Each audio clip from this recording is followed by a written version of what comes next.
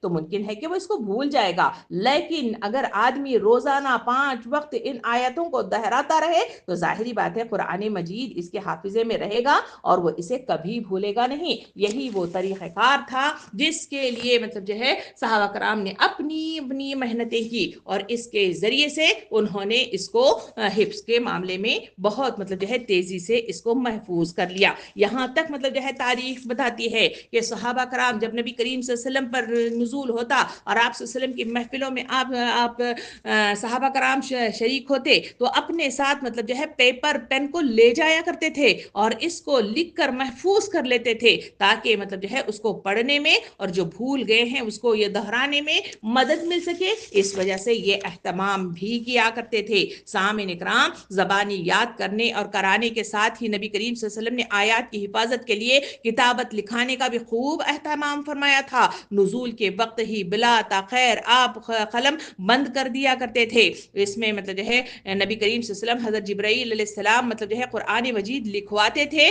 ایک روایت میں آتا ہے کہ آپ صلی اللہ علیہ وسلم نے ارشاد فرمایا، یعنی حضرت جبرائیل علیہ السلام آ کر مجھے فلاں آیت کو فلاں جگہ رکھنے کا حکم دیا کرتے تھے، کیونکہ قرآن مجید کی جو آیات اس وقت قرآن مجید میں موجود ہیں وہ ساری جو ہے ایک سورہ ایک وقت مکمل نازل نہیں ہوا، بلکہ ٹکڑے ٹکڑے میں الگ الگ جگہ جو ہے اس کو اتارا گیا ہے۔ یہ ترتیب بھی جبرائیل علیہ السلام کے ذریعے سے نبی کریم صلی اللہ علیہ وسلم کو بتائی گئی کہ ان آیتوں کو کس کے ساتھ رکھنا ہے اور کہاں رکھنا ہے۔ سامعین اکرام، جہاں ہم اقرا بسم ربک الذی خلق کا جو ہے پڑھتے ہیں، یہ ابتدائی جو ہے آیات تھی جو نبی کریم صلی اللہ علیہ وسلم کو اتاری گئی تھی۔ ہونا تو یہ چاہیے تھا کہ قرآن کے ابتدا میں ہوتا، مگر یہ 96 سورے کے جو ہے اس پہ اس کو رکھا گیا ہے۔ یہ ترتیب بھی اللہ رب العالمین کی طرف سے جبرائیل علیہ السلام کے ذریعے سے نبی کریم صلی اللہ علیہ وسلم کو یہ ترتیب بتائی گئی۔